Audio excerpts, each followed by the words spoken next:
रख दो और दूसरी तरफ कुछ खिलौने रख दो। स्वागत मित्रों, माय ग्रीन टेक बच्चा क्या उठाएगा? क्राफ्ट भक्ति की शक्ति जोर से के कहिए। हिंदुस्तान की बात जीवांजलि के साथ जया आप क्या किशोरी उठाएंगे? जया किशोरी जी की भक्ति की शक्ति के साथ और उनके स्पेशल वैसे? आध्यात्मिक मोटिवेशन के साथ। और कोई शर्म वाली बात नहीं है। कई लोग बहुत ऐसे, ये पता नहीं किसने हमारे अंदर एक भावना पैदा कर दी कि पैसा अच्छी चीज नहीं है। यहाँ बैठा हर व्यक्ति पैसा कमा रहा होगा अपने जीवन में, यस और नो?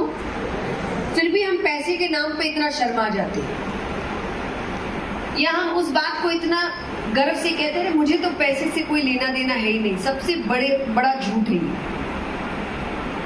स्पेशली आज के समय में जब महंगाई ऐसी है कि अच्छा एजुकेशन, अच्छा घर, अच्छा स्वास्थ्य, अच्छी लाइफस्टाइल, सब कुछ के लिए आपको पैसे की जरूरत पड़ेगी।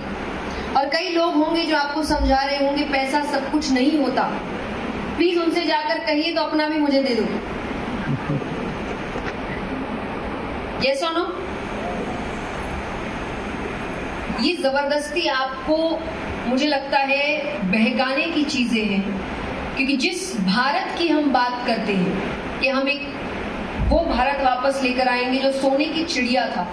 अब मुझे बताइए, सोने की चिड़िया का मतलब क्या होता है?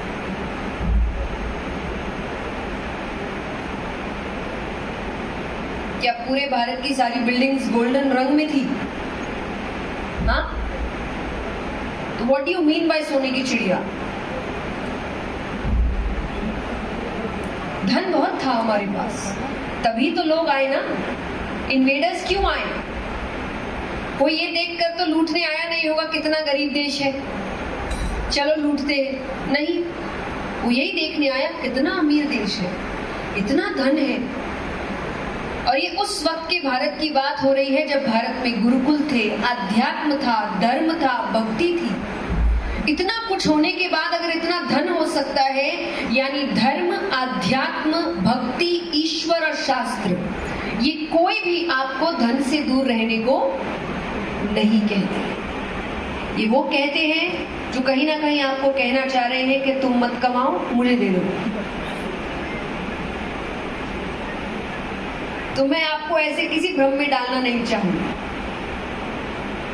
सबको धन कमाना चाहिए, क्योंकि आज विचार करिए, जब एक आध्यात्मिक वक्ता होने के नाते मैं अध्यात्म की बात आपसे करने आती हूँ और मैं चाहती हूँ कि यहाँ बैठा हर व्यक्ति आध्यात्मिक हो, तो मैं ये भी चाहती हूँ कि देश को संभालने के जितने भी पद हैं, चाहे वो सीईओ है, मैनेजर्स है, कंपनी के मालिक है, पॉलिटिशियंस है, लीडर्स हैं, आईएएस ऑफिसर्स है, जितने भी लोग हैं वो सब स्पिरिचुअल होने चाहिए।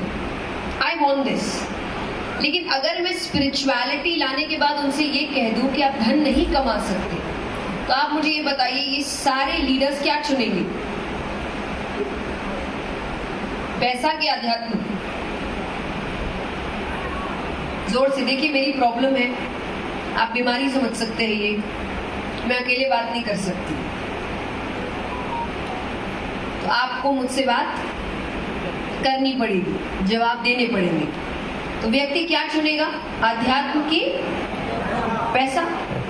अब आप ये मान लो कि मैं उनसे ये कहूं कि अगर पैसा चुनेंगे तो आप आध्यात्म नहीं चुन सकते, तो देश के इतने महत्वपूर्ण पद पे बैठने वाले लोग अगर आध्यात्मिक नहीं है, तो अब देश का भविष्य क्या है? सोचिए। आध्यात्मिकता क्या होती है?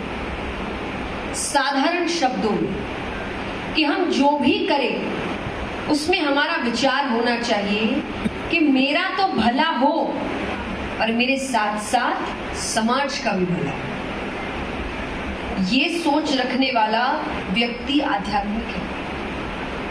मेरी नजर में जो टीचर शिक्षा देते वक्त ये सोच रहे हैं कि मेरा काम तो हो, मुझे जो महीने की सैलरी मिल रही है वो अच्छी मिले, पर उसके साथ साथ मैं जो बच्चों को सिखा रही हूँ वो सिर्फ रटने के लिए ना हो, उनके जीवन में उतारने के लिए। ये टीचर, ये गुरु आध्यात्मिक है। जो डॉक्टर आपका ध्यान रखते हुए, आपका ट्रीटमेंट करते हुए सोच रहे हैं कि मुझे इसकी फीस तो मिले, और मेरे ट्रीटमेंट से इसका स्वास्थ्य बिल्कुल बेहतर हो जाए। ये डॉक्टर आध्यात्मिक है। तो आध्यात्मिकता कोई पिक्चर नहीं है। आज अगर मान लीजिए मैं आपको ये बता रही हूँ लोगों के दिमागों को कितना ब्रेन वॉश किया गया है। अगर मैं आपसे कह रही हूँ एक व्यक्ति आध्यात्मिक है, पहली पिक्चर आपके दिमाग में क्या आती है उस व्यक्ति के बारे में? पिक्चर बताओ। साधु संत और ईश्वर में विश्वास रखने वाला और मोह माया से दूर।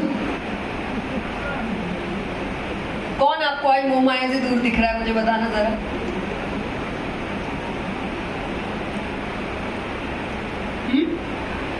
दान करने वाले। दान कैसे करेंगे?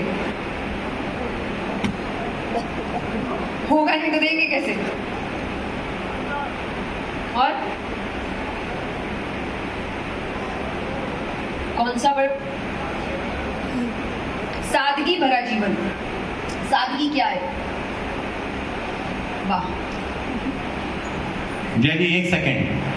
आप उत्तर प्रदेश वाले हो, उत्तर देना तो जानते हो, जोर से तो बोलो। ये मोनोलॉग नहीं हो सकता, ये डायलॉग है। ये सिर्फ वन वे नहीं है, प्रवचन नहीं है। जय जी ने साफ कहा। आइए बातें करते, लाउड हो जाइए थोड़ा सा, थोड़ी देर के लिए मस्ती में आइए, 60 मिनट के लिए।